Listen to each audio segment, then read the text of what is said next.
말씀은 요한일서 2장 1절, 2절, 2절이 되겠습니다. 요한일서 2장 1절로 2절에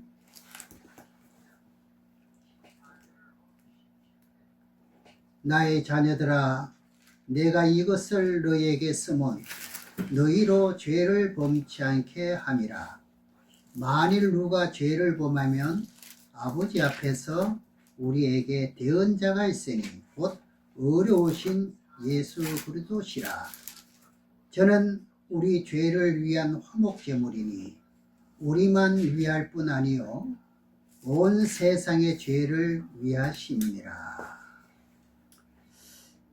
오늘 제목은 만일 누가 죄를 범하면 하는 제목, 오늘 두 번째 시간이 되겠습니다. 지난 시간에 말씀드린 것을 간략하게 요약해서 말씀을 드리겠습니다.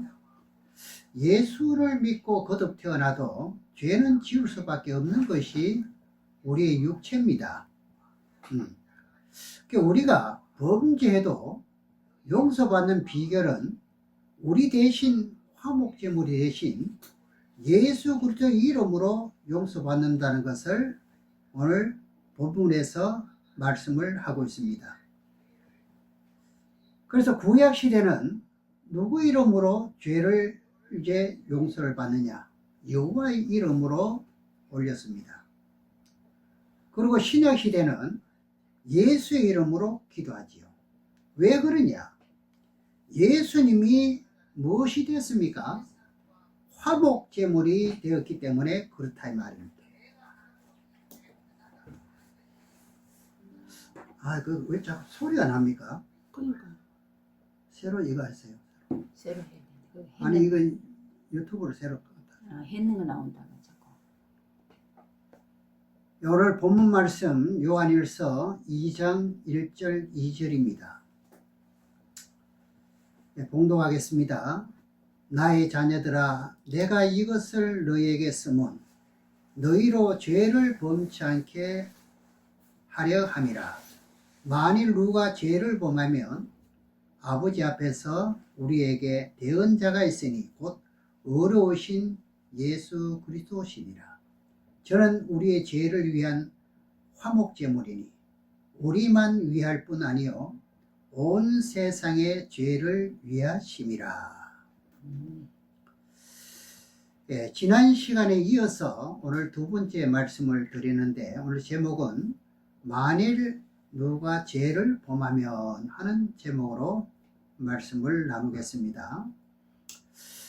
이제 예수 믿고 거듭 태어나도 죄는 지을 수밖에 없지요. 왜 그러냐? 사람은 육체이기 때문에 그렇습니다.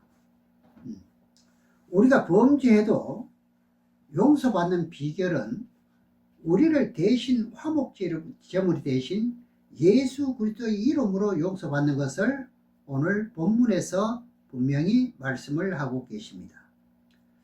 자, 구약 시대는 누구 이름으로 죄를 용서받지요? 여호와의 이름으로 모든 것을 올렸습니다. 그리고 신약 시대는 예수의 이름으로 기도하지요. 왜 예수의 이름으로 기도하느냐? 예수님이 하나님의 아들 독생자로서 화목제물이 되었기 때문에 그렇습니다. 구약 시대는 죄를 용서받으려면 하나님 앞에 짐승을 제물로 바쳐놓고 자신들의 죄를 용서해 달라고 했습니다. 그럼 짐승을 잡기 전에 뭘 하느냐? 짐승의 머리에 손을 올리고는 안수를 합니다. 안수하면서 내용은 뭐냐? 나의 죄를 대신 언약의 피라는 그 상징적인 짐승의 피로서 죄가 용서받게 해달라 하면 그 죄를 짐승이 대신 지고 가는 거예요. 그게 제물이 되는 겁니다. 우리가 예수의 이름으로 죄를 용서받고 무슨 기도든지 예수의 이름으로 왜 하느냐 물어보면 이거 답변이 그렇게 쉽지 않거든요. 구약시대 짐승의 피가 예수님의 피라는 사실을 아셔야 됩니다. 출애굽기 24장 1절로 8절 말씀입니다만 8절 한 절만 말씀을 보겠습니다. 출애굽기 24장 8절에 보면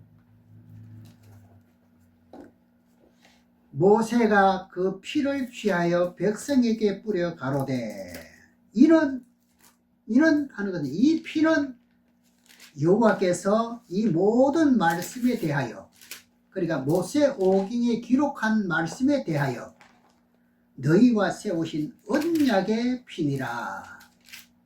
이 피가 모세 오경에 기록한 모든 말씀 가운데 죄를 용서해주는 언약의 피다. 이런 말씀이죠.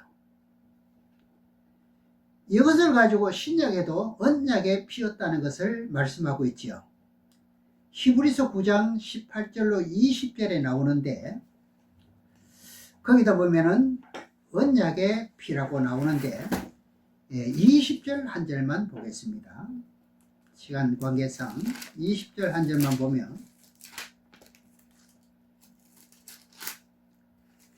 이르시되 이는 하나님이 너희에게 명하신 언약의 피라. 이 말씀이 어디 있었지요? 출애굽기 24장 8절의 말씀을 여기서 하고 있는 거지요. 그리고 마태복음 26장에도 보겠습니다. 거기도 27절에서 28절에 나옵니다만 28절 한 절을 보겠습니다. 지난 시간에 말씀을 드렸기 때문에 요약해서 제가 말씀을 드리는 겁니다. 28절에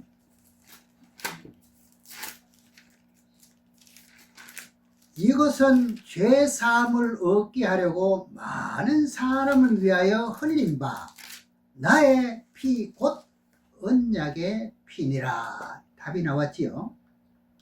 모세 오경에서 약속한 무엇이다?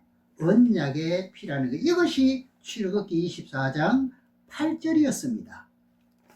그러면서 창세기 3장 15절에 뱀의 후손이 여자의 발꿈치를 상하게 한다는 것이 십자가에 못 박히는 것을 상징했지요.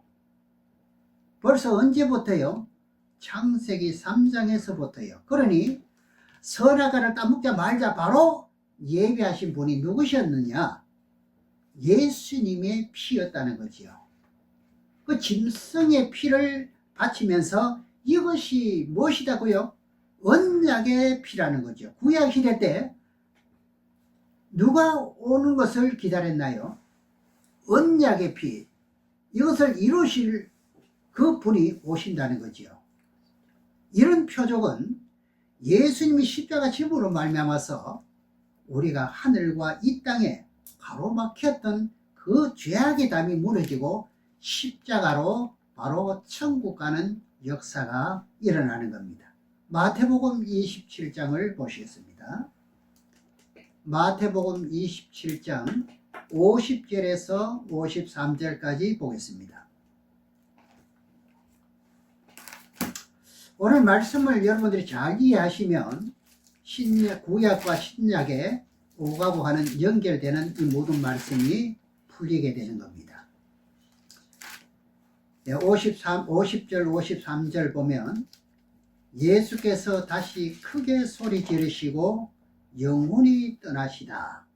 이에 성소 휘장이 하늘부터 아래까지 찢어져 둘이 되고 땅이 진동하며 바위가 터지고 무덤들이 열리며 자던 성도의 몸이 많이 일어나되 예수의 부활 후에 저희가 무덤에서 나와서 거룩한 성에 들어가 많은 사람에게 보이니라.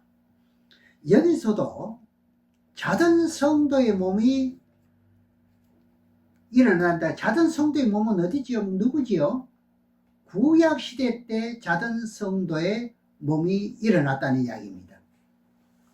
구약에는 예수님이 안 오셨잖아요. 예수님이 오셨으니까 어떻게 됩니까? 일어나야죠. 그렇죠?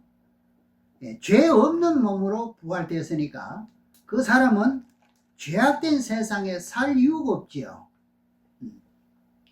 자, 여기서 주의해야 될 것은 그렇다고 이것이 첫째 부활이냐? 아닙니다. 히브리서 12장에 보면은요, 장자들의 총회로 나옵니다. 장자들의 총회. 그럼 장자들의 총회, 세계 민족 가운데 제일 먼저 택한 백성이 누구지요? 이스라엘 백성인데, 이스라엘 백성들을 보고 나의 장자라 이렇게 말합니다. 이해가시죠? 그럼 그때 이제 부활한 사람들이 장자로 보면 되죠. 히브리서 12장을 보시겠습니다. 히브리서 12장 22절에서 23절 두 절을 보겠습니다.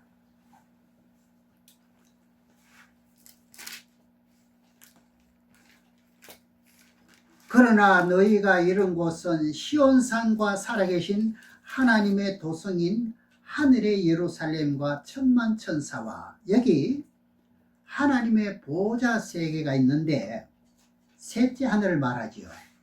그러니까 너희가 이른 곳은 셋째 하늘이 뭐지요? 천국이잖아요. 그러면 23절에 하늘에 기록한 장자들의 총회와, 여기 나오지요. 자, 그곳에 이제 어떻지요? 그곳에는 하늘나라의 이름이 기록된 사람들만 갔다는 이야기죠. 그러면서 마태복음 27장 52절에 뭐라고 했습니까? 무덤 속에 있는 자들이 많이 일어났다는 사람들이 바로 구원받았다는 뜻이 맞지요. 그런가요? 그렇지 않은가요? 그 다음에 보니까 교회는 복음을 외치고 전했던 증인들을 말합니다. 그러면서 만민의 심판자이신 하나님과 및 온전케 된 의인의 영들과, 우리가 예수 그리스도를 믿다가 죽으면 육신은 흙으로 돌아가게 되고 영은 하늘나라로 올라가게 됩니다. 그럼 그 영이 온전케 된 의인의 영들이라 그럽니다. 그럼 죄를 다 용서받아야 천국 간다는 뜻이 되는 거죠. 분명히 온전케 된 영들이 여기에 올라가 있습니다. 그렇죠? 그러니까 이제 그 구약 시대에 죄가 무엇으로 용서받았습니까? 짐승의 피요. 그러니까 언약의 피로 용서받았다 이 말입니다. 그러면 예수님이 오셔서 피를 흘려줘야 성취가 이루어지는 거죠. 그렇죠? 구약은 그림자였으니까요. 그러니 사도행전 4장 12절에 보면은요, 예수님의 이름은 외에 구원받을 다른 이름은 세상에 준 일이 없다는 거죠. 4대 성인, 3대 성인, 뭐 이거 누가 있어도 어떻게 해요? 그 사람들을 위해서 구원은 안 이루어지는 거죠. 극락도 갈 수 없는 거, 예수 믿어야 극락을 가는 거죠. 그럼 구약시대 선지자들과 믿음의 조상이 그분들도 죽어서 다 천국 갔다고 외치고 있거든요. 오늘날 그러잖아요. 가끔 이런 구절을 많이 예를 듭니다. 누가복음 16장 19절에서 24절의 말씀을 보면은 홍포도 부자하고 거지 나사로 비유를 두고, 홍포도 부자는 매일같이 연락을 취하다가 죽었고, 그러니까 잘 먹고 잘 살다가 세상 향락을 다 취하다가 죽었고, 그 다음에 믿음을 가졌던 거지 나사로는 그 부자상에 떨어진 부스러기를 먹고 살았다. 이렇게 말씀이 나오지요. 이러나 저러나 때가 되면 다 죽도록 되어 있습니다. 그럼 둘 다 죽었는데, 홍포론 부자는 음부에 가서 불꽃 가운데 고민한다. 이렇게 돼가 있고, 거지 나사로는 뭐라고 표현합니까? 아브라함 품에 안겨 있다. 이렇게 말씀하시지요. 그러니 아브라함이 천국과 있는 것으로 표시하고 있습니다. 여기서 혼돈이 많이 되었던 겁니다. 그러나 이 말씀은 예수님이 당시 복음을 전하신 말씀이에요. 예수님이 살아계실 때 말씀을 전할 당시다 이 말입니다. 그때 십자가를 아직 지지 않았는데, 그런데도 아브라함이 천국 갔다는 말이냐? 말이 맞는가요? 앞으로 갈 것을 가르쳐주는 말씀이지요. 그렇죠? 그럼 홍포본 보자가 죽어서 유황불못은 언제 간다는 말이냐?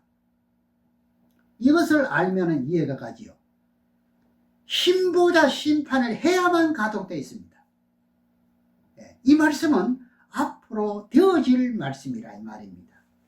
성경은요, 앞뒤를 자세히 밝히고 있는데도 눈이 있어도 보지 못한다는 말을 그래서 하는 거예요. 성경에 답이 안 나와 있는 게 아니라 자세하게 기록되어 있는데도 눈이 있어도 못 보고 귀가 있어도 듣지 못하는 거예요. 많은 목사님들이 아브라함은 죽어서 바로 천국 갔다 이렇게 말하는 사람이 있잖아요. 거기가 그렇게 말씀하지요. 잘 들으셔야 됩니다. 그렇다면 반박할 성경 구절이 많이 있습니다. 그 중에 두 구절만 보면은 사도행전 4장 12절에 뭐라고 나옵니까? 천하인간의 구원받을 이름, 예수 이름 외에는 구원받을 사람이 없다고 말했습니다. 그럼 구약에는 예수는 안 오셨습니다. 그렇죠? 그리고 요한복음 14장 6절에는 뭐라 그랬습니까? 내가 곧 길이요 진리요 생명이니 나로 말미암지 않고는 아버지께로 올 자가 없다고 말씀하신 건데 이걸 어떻게 해석할 겁니까? 그래서 우리가 죄를 용서받는 비결은 예수님의 이름으로 받는 것이지요. 맞아요, 안 맞아요? 구약에는 예수가 안 오셨으니까 언약에 피를 믿고 드렸다 이 말입니다. 그래서 아주 간략한 내용이고 누구든지 한 번 들으면 이해갈 내용을 가지고 이것을 헷갈리고 있는 거예요. 이것이 구약에서 신약까지 전체를 살펴보면 전부 예수님의 피로 해결되는 거예요. 이 말씀을 가지고 이제 오늘 금식은 왜 하는지 그리고 징계는 왜 하는지 그 말씀을 나누도록 하겠습니다. 먼저 이제 마태복음 6장 16절에서 18절의 말씀을 보겠습니다. 금식에 관해서 말씀을 한번 보시겠습니다. 이런 것도 다 죄 때문에 하는 것이죠. 마태복음 6장 16절에서 18절. 마태복음 6장 16절로 18절에 보면 금식할 때 너희는 외식하는 자들과 같이 슬픈 기색을 내지 말라. 저희는 금식하는 것을 사람에게 보이려고 얼굴을 흉하게 하느니라. 내가 진실로 너희에게 이르노니 저희는 자기 상을 이미 받았느니라. 너희는 금식할 때 머리에 기름을 바르고 얼굴을 씻으라. 이는 금식하는 자로 사람에게 보이지 않고 오직 은밀한 중에 계신 내 아버지께 보이게 하려 함이라. 은밀한 중에 보시는 내 아버지께서 갚으시리라. 갚는 것이 뭡니까? 기도 올린 응답이지요. 그럼 금식을 왜 하느냐? 왜 합니까? 내 소원을 아뢰기 위한 금식하는 거지요. 금식은 죄를 용서받기 위해서입니다. 그렇죠? 그러면 여러분들이 성경을 보는 방법은 성경에서 그 답이 드러났으면 누구도 어떻게 반박을 할 수 있나요? 없어요. 없어야 맞는 거죠. 그러니까 말씀에만 우리는 예가 돼야 됩니다. 예를 들어 가지고 사도행전 15장 29절을 여러분들 잘 알고 계시죠. 거기 보면은 우상의 제물과 피와 목매 죽인 것을 먹지 말라고만 했습니다. 그렇죠? 먹지 말라고 했어요. 그 답은 왜 먹지 말아야 되는지, 그리고 왜 피는 먹지 말아야 되는지, 이 답은 구약에도 있고 신약에도 있습니다만 목매 죽인 고기를 먹지 말라는 답도 이것도 구약에 나옵니다. 그래서 성경이라는 것은 신구약이 꼭 있어야 된다 이 말입니다. 그래서 어떤 분들은 구약은 지나갔다 하고 비교를 하지 않잖아요. 이 신약에서 간략하게 나온 것은요, 구약에 다 설명을 하고 있습니다. 이것이 성경을 바르게 볼 수 있는 눈이 열리는 비결 중 하나라는 사실을 아시기 바랍니다. 그러면 금식하는 자체를 신약에서 말씀하고 있는데 구약에서는 너희들이 기도의 응답을 받으려면 이렇게 하는 것이 이제 응답을 받는 그런 자체를 자세하게 설명을 하고 있는데, 그 설명을 하고 있는 그 답을 이사야서에서 말씀을 보겠습니다. 이사야서 58장 1절에서 9절의 말씀을 보겠습니다. 이사야서 58장 1절에서 9절까지 봅니다.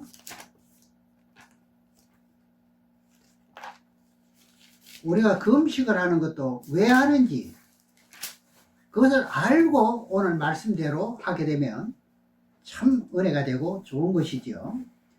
크게 외치라. 아끼지 말라. 내 목소리를 나팔같이 날려 내 백성에게 그 허물을 야곱 집에 그 죄를 고하라. 그들이 날마다 나를 찾아 나의 길 알기를 즐거워함이 마치 의를 행하여 그 하나님의 규례를 피하지 아니하는 나라 같아서 의로운 판단을 내게 구하며 하나님과 가까이 하기를 즐겨하며 이르기를 우리가 금식을 하되 주께 보지 아니하시면 어찌미 오며 우리가 마음을 괴롭게 하되 주께서 알아주지 아니하면 어찌입니까 하느니라. 금식해도 어떻게 해요? 응답이 이루어지는 것이 있고 이루어지지 않은 것이 있다는 거죠. 그러면 어떤 사람이 금식하는 중에요, 옛날에 우리 교회에서 그런 일이 있었습니다. 저쪽에 이것도 목사님인데 금식한다면서 막 돌아다니는데 금식 중이라 하면서 와서 혈기를 부린 거예요. 혈기. 그렇게 하면요 응답 없습니다. 밤새도록 기도해도 이런 금식은 헛것이라 이 말입니다. 그러면서 그 다음 말씀 보시죠. 보라, 너희가 금식하는 날에 오락을 찾아 얻으며 온갖 일을 시키는도다. 내가 하나님 앞에 죄를 용서받기 위해서 내가 어떤 소원을 아뢰고 응답받기 위해서 하는데 결국 하나님께서 말씀하시는 기준은 뭐냐? 너희들이 땅에서 매면 하늘에서 매이고 땅에서 풀면 하늘에서 풀리는 것처럼 네가 금식을 하면서 사람과 사람끼리 서로 간에 화해해서 모든 묶인 문제를 풀면 하늘에서 응답을 빨리 해준다는 거죠. 알아들으셨죠? 그러니까 신앙하는 사람들이요, 이웃과 형제와 가정의 모든 대소사에서 믿게 보거나 이것을 풀리지 않으면 안 됩니다. 특히 금식을 하면은 이 모든 것을 용서해주고 풀어줘야 되는 거예요. 사람에게 무거운 짐을 지어서 고난과 고통을 주면 금식을 아무리 해도 안 이루어진다는 거죠. 그러면서 4절에 봅니다. 보라, 너희가 금식하면서 다투며 싸우며 악한 주먹으로 치는도다. 너희 오를 금식하는 것은 너희 소리를 상달케 하려 하는 것이 아니라. 분명히 답이 나왔지요. 금식을 어떻게 왜 하는지 답이 나왔지요. 응답이 안 이루어지는 거예요. 만약 응답이 안 이루어질 것 같으면 응답하는 사람은 누구 계세요? 사단마귀가 하는 거죠. 그래서 금식을 잘해야 된다는 거예요. 그 다음에 5절에 보면 이것이 어찌 나의 기뻐하는 금식이 되겠으며 이것이 어찌 사람이 그 마음을 괴롭게 하는 날이 되겠느냐. 괴롭게 한다는 말은 뭐죠? 금식하면 배가 고프니 괴롭지요. 그렇잖아요. 그게 헛되게 돌아가면 그 헛것이잖아요. 예. 금식하면 왜 응답이 오느냐? 육신에 괴로움을 주기 때문에 응답이 오는 거예요. 밥을 먹지 않으면 괴롭잖아요. 예. 그래서 그래서 뭐 한 2일, 3일 될 것 같으면 짜장면 생각이라고 뭐 탕수육이 생각, 여러 가지 생각도 안 합니다. 갈비 뜯는 게 생각이 나고요. 그렇게 괴롭게 하는 것은 뭡니까? 육을 죽이기 위한 거예요. 육성, 악성, 내 고집이 참 안 좋다. 그렇죠? 너에게 덕이 되지 못한다. 이걸 쳐서 복종시키는 거예요. 그러면서 그 머리를 갈대같이 숙이고 굵은 배와 죄를 펴는 것을 어찌 금식이라 하겠으며 여호와께 연락한 날이라 하겠느냐. 나의 기뻐하는 금식은, 여기서 기도의 응답을 가르쳐 주는 거예요. 나의 기뻐하는 금식은 흉하게 결박을 풀어주며 나와 연관된 모든 사람의 멍에를 여러분 다 풀어야 되는 거예요. 그렇죠? 그러면서 멍에의 줄을 끊으며 압제당하는 자를 자유케 하며 모든 멍에를 끊는 것이 아니겠느냐. 7절에 또 줄인 자에게 내 식물을 나눠주며 유리하는 변민을 내 집에 들이며 벗은 자를 보면, 여기 거기 나왔죠. 또 줄인 자에게 식물을 준다 그랬죠. 그래서 여러분들이 금식을 할 것 같으면 안 먹는 대신 그 돈을 칠 것 같으면 한 끼에 3,000일이다. 이러볼까 하루 금식할 것 같으면 9,000일 되죠. 이건 누구에게 줘야 돼요? 줄인 자에게. 그렇죠. 여기 모든 답이 다 나왔습니다. 그러면서 내 골육을 피하여 스스로 숨지 안 하는 것이 아니겠느냐. 그리하면 내 빛이 아침같이 비칠 것이며 네 치료가 급속할 것이며 내 의가 내 앞에 행하고 여호와의 영광이 내 뒤에 호위하리니 내가 부를 때 나 여호와가 응답하겠고 내가 부르짖을 때에는 내가 말하기를 내가 여기 있다 하리니 만일 내가 너희 중에서 멍에와 손가락질과 허망한 말을 제하여 버리고 내가 금식하면서 죄를 용서받는다는 그런 사람이 어떤 고리가 묶여 있는데 그것을 풀지 않으면 안 된다는 뜻이죠. 이게 비결입니다. 육체를 괴롭히면 죄를 용서받는 비결이에요.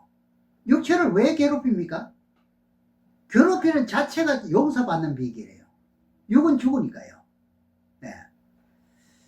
그래서 우리가 금식을 하려다 뭔가 성경적으로 알고 하면 굉장히 도움이 되는 거죠. 이 구약 시대 때 금식하면서 육체를 괴롭히면 죄를 용서해주는 비결이요. 성경에 나옵니다. 이스라엘 백성들을 통해 가지고 우리에게 가르쳐 주거든요. 그 말씀을 찾아보면은 구약에서 모든 내용을 잘 설명하고 있습니다. 레위기 그 16장에 보게 되면은 이스라엘 백성들이요, 매년 7월 10일이 되면은요, 금식을 선포해요. 그러니까 온 국민 전체가 육체를 괴롭히는 거예요. 그러면서 죄를 용서받는 겁니다. 그 말씀을 한번 보시겠습니다. 레위기 16장 29절로 30절의 말씀을 보겠습니다. 레위기 16장 29절로 30절의 말씀입니다.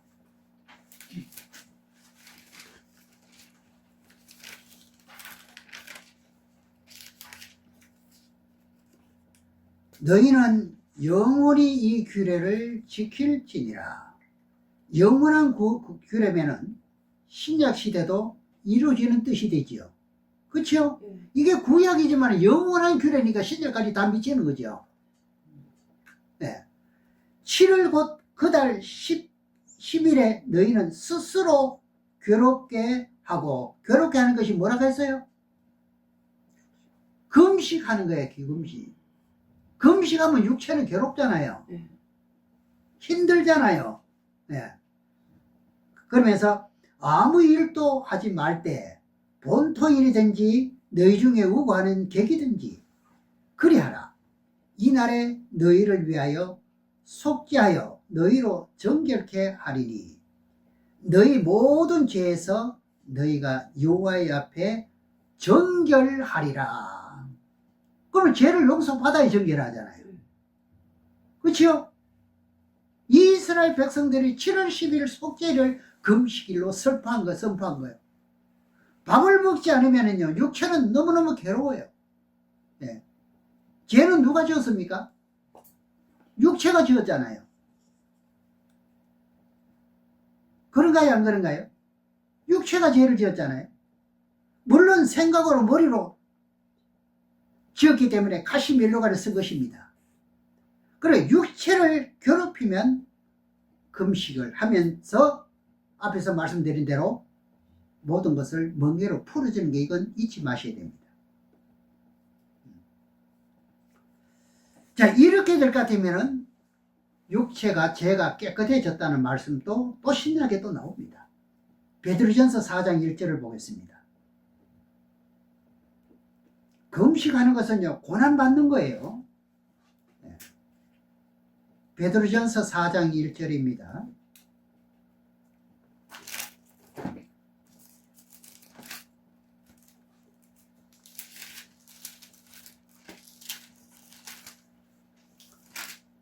잘 보시기 바랍니다. 성경에 답이 다 있습니다.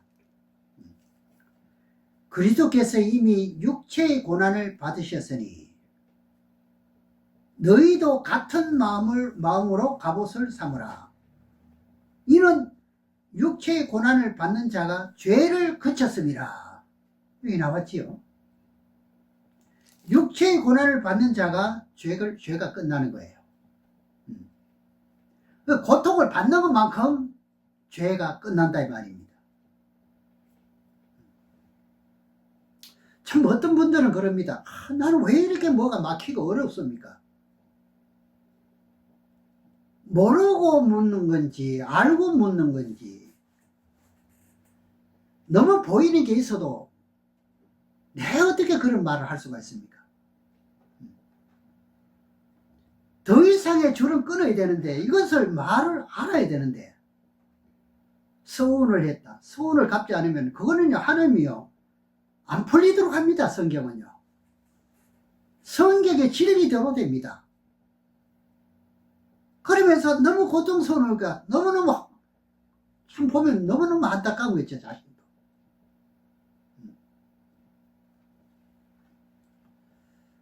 그래서 계시록의 가장 비밀 중에 비밀은요, 성도들이 고난 속에서 죄가 용서받는다는 거예요. 그게 계시록의 전부 핵심입니다. 하나님께서 너희들에게 예수 그리스도를 믿는 것 때문에 고난과 고통을 받잖아요. 그렇잖아요. 도덕질에서 받는 게 아니잖아요.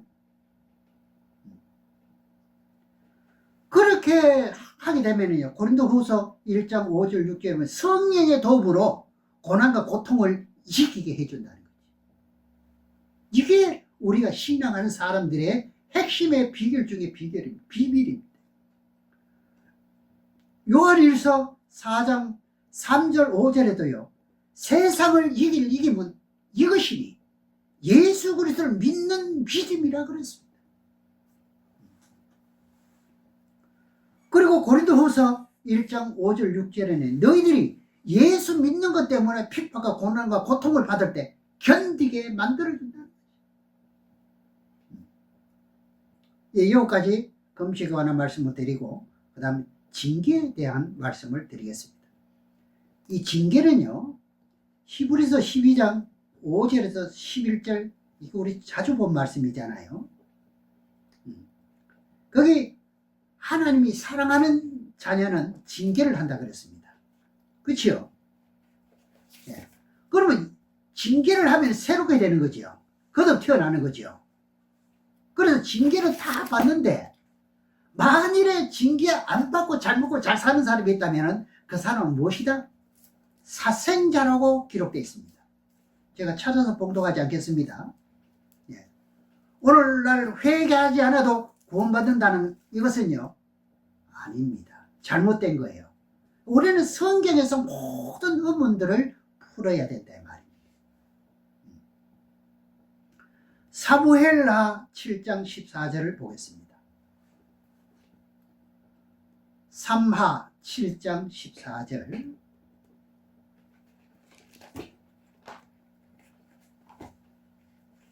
그래서 예수 믿는 사람들이 참 처음에 믿을 때는 모든 것이 형통하고 기쁘고 즐거웠는데 주일날만 기다려지는데 계속 연수가 넘어감으로써 요령이 생겨가지고 잘못된 길이 있어요. 네. 그때는 어떻게 해요? 하나님도 징계하는 거 힘 어렵게 하는 거예요. 이것을 본인들이 깨달아야 되는데 성경은 여러분들 이 세상을 살아가는 기준입니다. 사무엘하 7장 14절에 보면 나는 그의 아비가 되고 그는 내 아들이 되리니 제가 만일 죄를 범하면 내가 사람의 막대기와 인생 채찍으로 뭐한다? 징계하잖아요. 그렇죠? 사람을 통해서도 하고요. 스스로 또 그런 것도 있고요. 범죄하면 하나님께서 사람의 막대기를 들어가 징계를 한대요. 사람의 막대기를 예를 들어 보면은 한 집안에 여자분들이나 뭐 남자분들 대다수 보면은 신앙생활을 이제 하지 않고 있다가 한 사람이 예수를 믿기 시작하면은 만약에 5식구라고 볼 것 같으면은 4사람이 어떻게 하겠습니까? 믿는 사람을 어떻게 해요? 핍박하고 흠잡고 옛날에는 나쁜 짓도 많이 했는데 그건 안 하려고 하고 자기는 빠지려니까 흉보고 좀 그러잖아요. 네. 뭐 더 말씀 안 드려도 이해하시리라 믿고 예레미야 2장에서도 한번 보겠습니다. 예레미야 2장 19절에도 보겠습니다.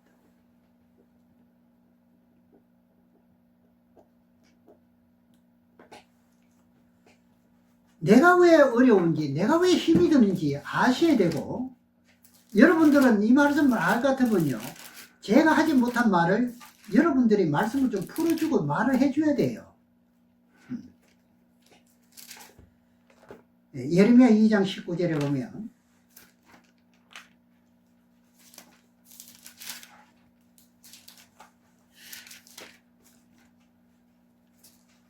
내 악이 너를 징계하겠고, 여기 나오죠.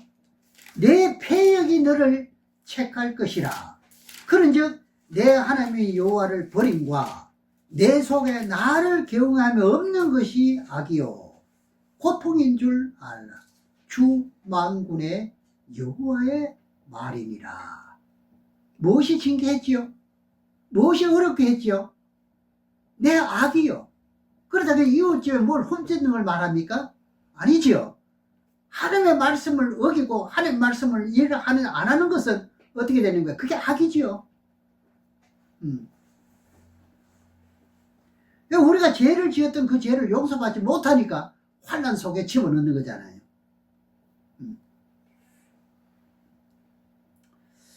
에베소서 말씀 보겠어요. 에베소 1장 13절에서 14절의 말씀 보겠습니다. 신약성경 에베소 1장 13절로 14절에 보면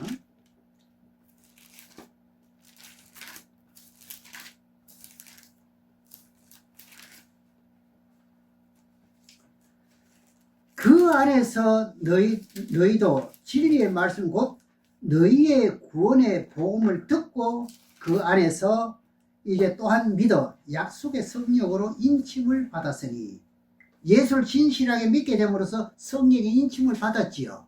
그리고 14절에 이런 우리의 기업의 보증이 되사 이것이 하늘나라 가는 보증서지요. 여러분들 보증서를 다 받았습니다. 네. 안수집사, 권사 정도 되면은요 기름 부음을 받은 거예요. 성령의 인침을 받은 거예요. 그러니까 끝까지 예수를 부인하지 마세요. 어떤 경우에도 부인하지 마. 저를 욕하는 건 좋아요. 그러나 하나님 부인하면 안 됩니다. 만일 천국에 갈 때가 되었는데도 그를 용서받지 못한 죄가 있으면요 병으로 칩니다. 그래 병상에서도 내가 잘못된 것을 용서받아야 천국에 데려가는 거예요. 네. 그 욥기에서 보면은요 참 이 노인들이 참 이런 일이 많이 나타나는데 뼈가 쑤시는 이런 것도 이것도 징계라고 나옵니다. 욥기서 33장 19절을 보겠습니다.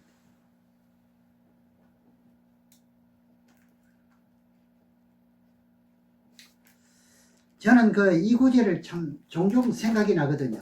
왜냐하면은 이 무릎이라든지 좀 세월이 좀 살아보면 좀 그렇게 튼튼하지 않습니다. 이런 게 다 이게 물론 이제 자연적으로 좀 운동이 부족하다든지 이런 게 그래서 그런 것 있지만 이제 근본적인 것은 무엇인지를 여기서 알 수가 있습니다. 욥기서 33장 19절에 보면 혹시는 사람이 병상의 고통과 뼈가 늘 수심의 징계를 받나니 여기 나오죠. 병상에서 내가 육신의 고난과 고통을 받으면서 징계가 뭐냐? 징계를 왜 하느냐? 죄를 용서해 주기 위해서 징계한다는 거예요. 병상에 있는 사람들은 뼈가 그냥 쑤시죠. 그냥 고통을 견디기가 엄청 어려운 거죠. 영계 거성이라는 그런 우리가 이 선배들도 보면은 이 정도 어떻게 해요? 다는 아니지만 그 병원에서 고통 중에서 떠나겠다거든요. 이게 왜 하느냐? 왜 믿는 사람이 그렇게 수십 개 교회를 지우고 수만만 그 세를 주고 했는데 왜 그 목사가 그렇게 했느냐? 자기도 알고 모르게 지은 죄가 있단 말입니다. 교만했다든지 뭘 했다든지 업신여겼다든지 개척교회를 아주 우습게 봤다든지 뭐 아무튼 이렇게 하나님 앞에 옳지 못한 게 있을 것 같으면 그것을 다 정리해야 돼야 안 해야 돼요. 그래 하나님은 사람을 사랑하기 때문에 이처럼 사랑하기 때문에 그 모든 고통을 통해서라도 회개하게 만드는 거예요. 그 고통을 주게 만드는 거예요. 그러면 죄가 어떻게 돼요? 끝난다 이 말이죠. 이런 걸 보면은요 참말로 소름이 끼칠 정도로 참 말씀이 어떻게 이렇게 오묘한지 너무너무 정확하지요. 시편 118편 18절에도 보겠습니다.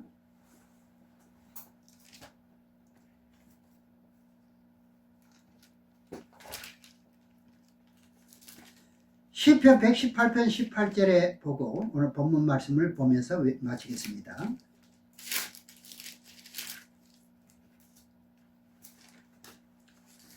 오늘 말씀드린 이외에도 말씀들이 굉장히 많습니다. 시편 118편 18절에 보면 여호와께서 나를 심히 경책하셨어도 죽으면 붙이지 아니하셨도다. 경책이 뭔가요? 징계잖아요. 예. 그러니까 하나님께 나에게 징계하시되 사망의 징계를 하지 마옵시고 순하게 징계해달라고 기도했던 그 모든 예레미야 선지자처럼 우리가 그런 기도가 필요하지요. 순하게 해달라고. 예. 성경 구절을 가르쳐 드리겠습니다. 예레미야 10장 24절의 말. 예. 내가 잘못한 거 많은데 너무 고통 주게 하지 말고 또 너그럽게 해달라는 그런 이제 말씀이 거기 나옵니다. 그럼 이제 본문 이제 요한일서 2장 1절로 2절의 말씀을 보고 맺겠습니다.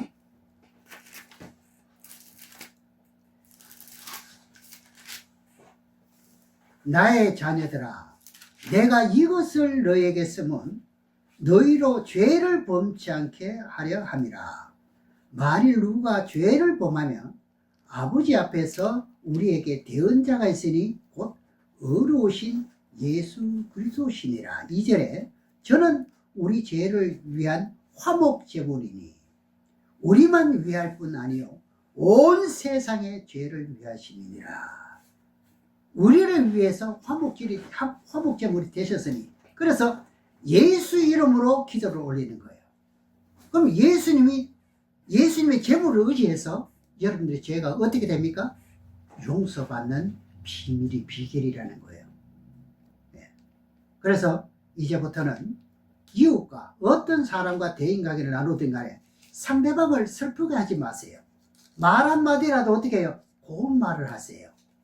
내가 좀 손해보는 일이 있다 할지라도 이해하시면 됩니다. 아시겠죠?